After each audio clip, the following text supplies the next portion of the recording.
Hello दोस्तों, welcome my YouTube channel. दोस्तों, आज हम सबके लिए लेकर आए यूपी ट्रिपल सी के लिए यूपी जीके।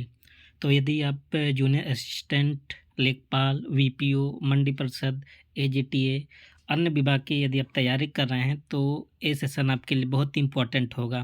तो आप सब देख सकते हैं आजकल जिस हिसाब से आयोग क्वेश्चन पूछ रहा है उसी के अनुसार क्वेश्चन को सेट किया गया है। मॉडरेट लेवल और हाई लेवल क्वेश्चन इसमें ऐड किया गया है।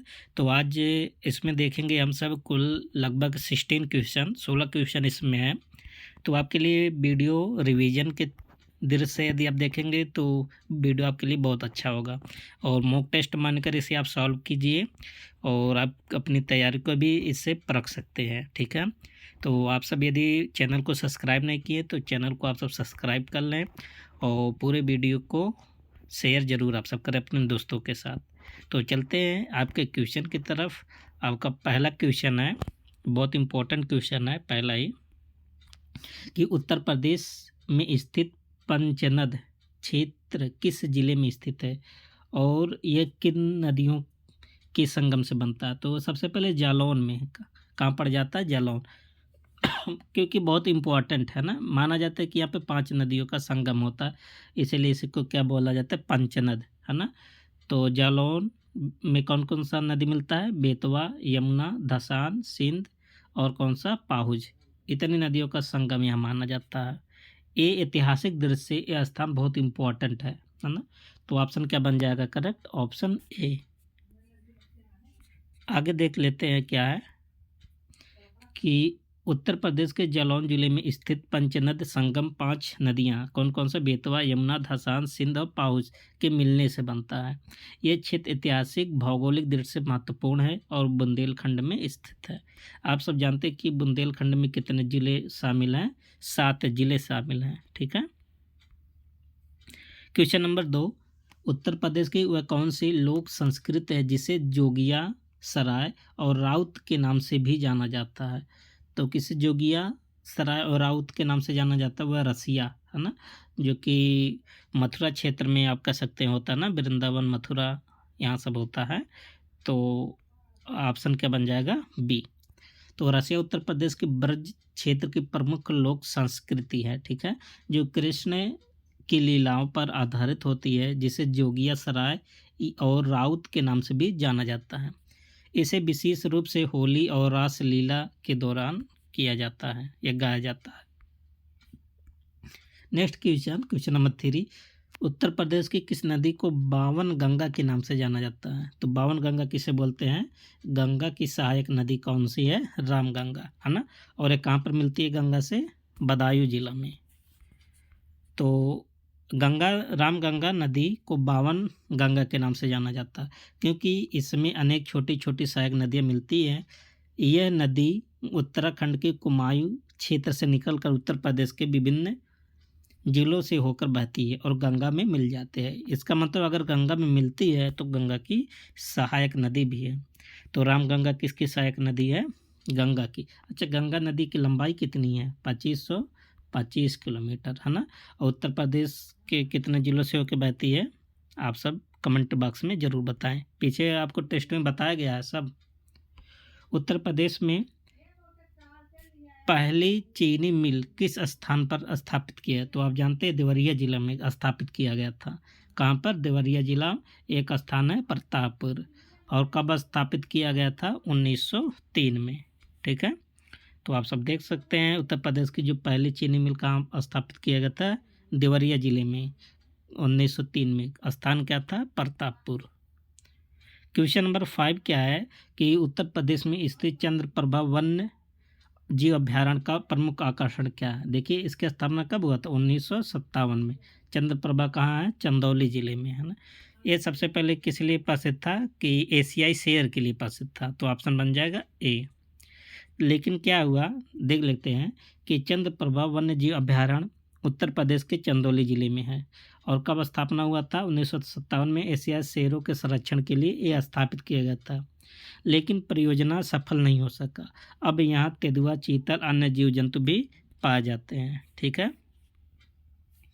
क्वेश्चन नंबर 6 देखिए, बहुत इंपॉर्टेंट क्वेश्चन है। उत्तर प्रदेश के ऐतिहासिक नगरों में से निम्नलिखित कथनों पर विचार कीजिए। तो बिठूर 1857 के स्वतंत्रता संग्राम से जुड़ा हुआ, बिल्कुल बात सही है। और यह नाना साहेब पेशवा का मुख्य केंद्र भी था, बिल्कुल बात सही है। तो बिठूर 1857 की क्रांति यहीं से तो थे। बिठूर कहाँ पर है? कानपुर में है। तो कानपुर से तो नाना साहेब थे।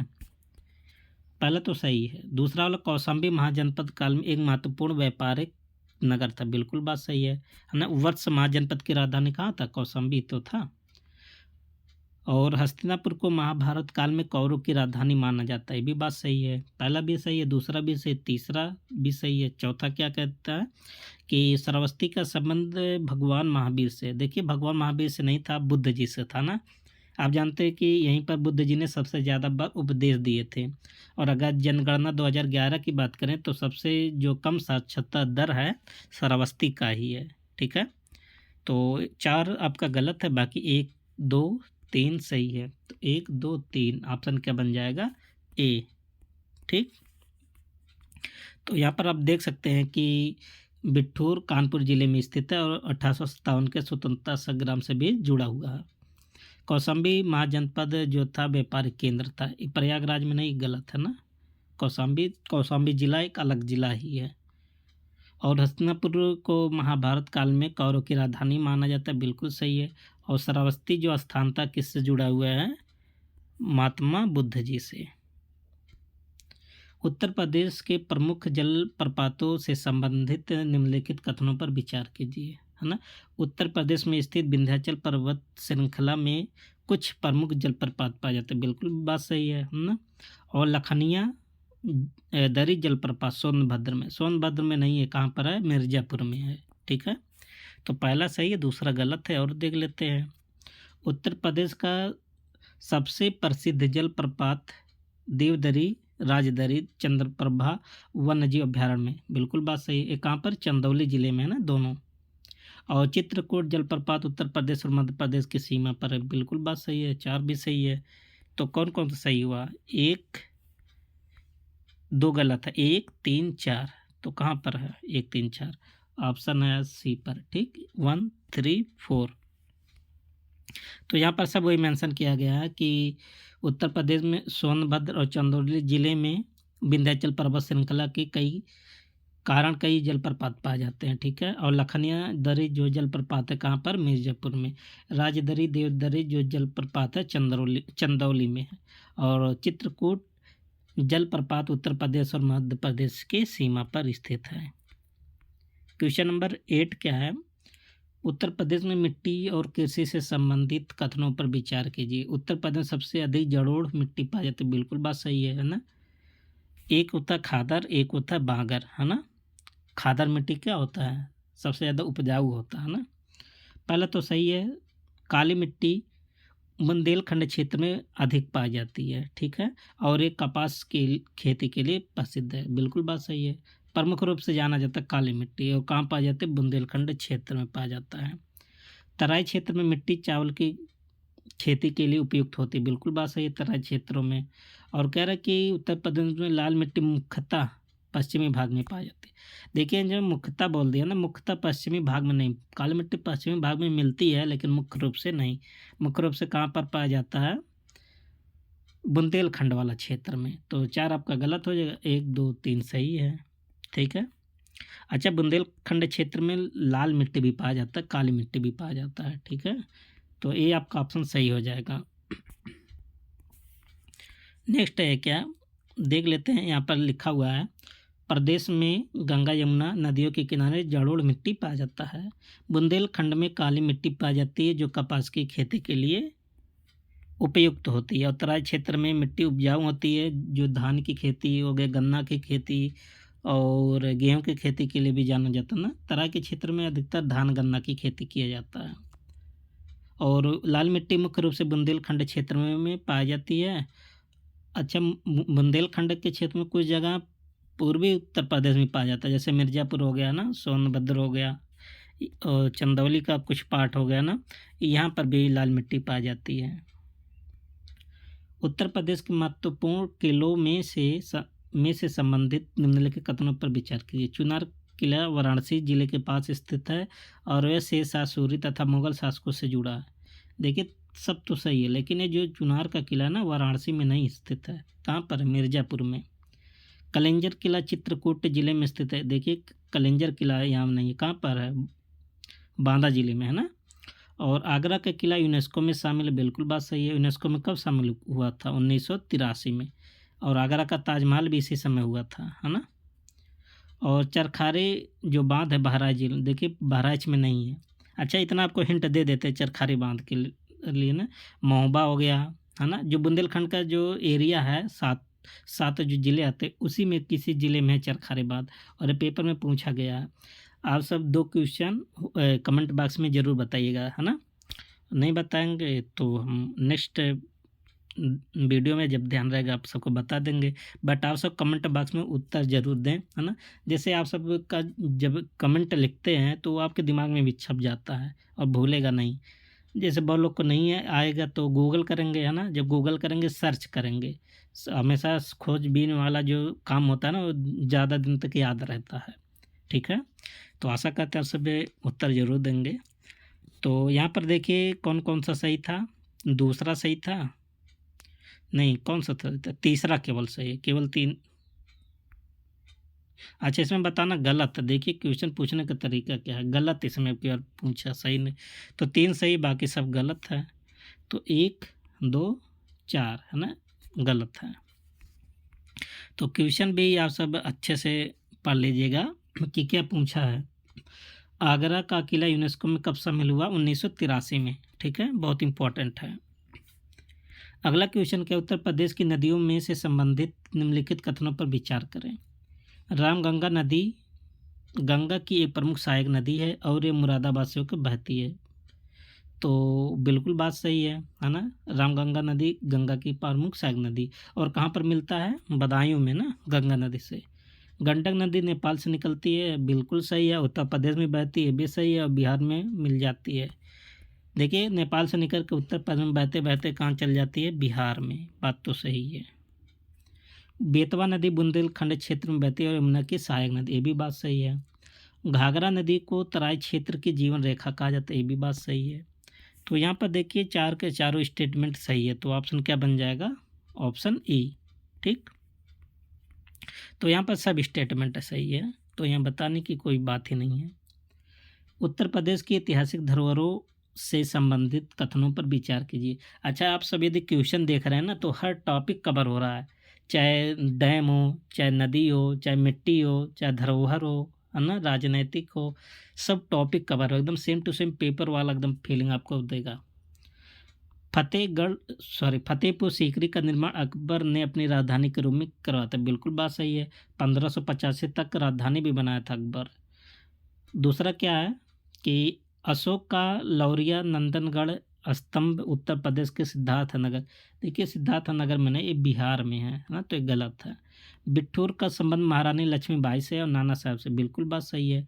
अच्छा आप सब देखिए नाना साहब से तो आप पहचान लेंगे, है ना, लेकिन महारानी लक्ष्मीबाई के जब यहाँ से आप जोड़ेंगे ना तो आपको कन्फ्यूज होगा, है ना, क्योंकि आप सब नाम सुने होंगे। इनका जन्म तो बनारस में हुआ था, लेकिन इनका जो कर्म भूमि था कौन सा था? झांसी था। तो यहाँ तक तो आप सब सोच सकते थे ना, लेकिन यहाँ बिठूर कहाँ? कानपुर में। आप जानते हैं कि रानी लक्ष्मीबाई यहीं पर पली बढ़ी थी ना, कहाँ पर? कानपुर में, बिठूर में। तो इनका संबंध बिठूर से भी है, तो तीसरा भी सही है। अतरंगी बांध किला उत्तर प्रदेश बांदा जिले में नहीं है, बांदा जिले में नहीं है। तो कौन कौन सा सही है? तो तीसरा सही है और पहला सही है, 1 और 3, है ना। 1 और 3 सही है, तो ऑप्शन क्या बन जाएगा? ए। आप सब देख सकते हैं। तो आगे क्या देखिए, फतेहपुर सीकरी का निर्माण कौन करवाया था? अकबर। अच्छा यहीं पर एक बुलंद दरवाज़ा है ना, जो कि सबसे बड़ा दरवाज़ा है। तो जो अकबर ने बुलंद दरवाज़ा बनवाया था ना, आगरा के गुजरात अभियान के विजय के उपलक्ष्य में बनवाया था। ठीक है, और अपनी राजधानी भी बनाया था। तो अशोक का लौरिया जो नंदनगढ़ स्तंभ है ना, बिहार में, ना कि उत्तर प्रदेश में। बिट्टूर कानपुर में स्थित है। ये नाना साहब तथा 1857 की क्रांति से जुड़ा है ना। और बिट्ठू से रानी जो रानी लक्ष्मीबाई का भी संबंध है, ठीक है, क्योंकि वहाँ पर उनका लालन पालन हुआ था।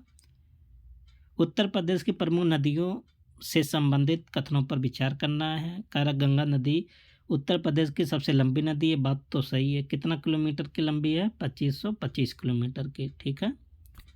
और उत्तर प्रदेश के कितने ज़िले से होकर बहती है? 29 ज़िलों से होकर बहती है। और बलिया से कहाँ से?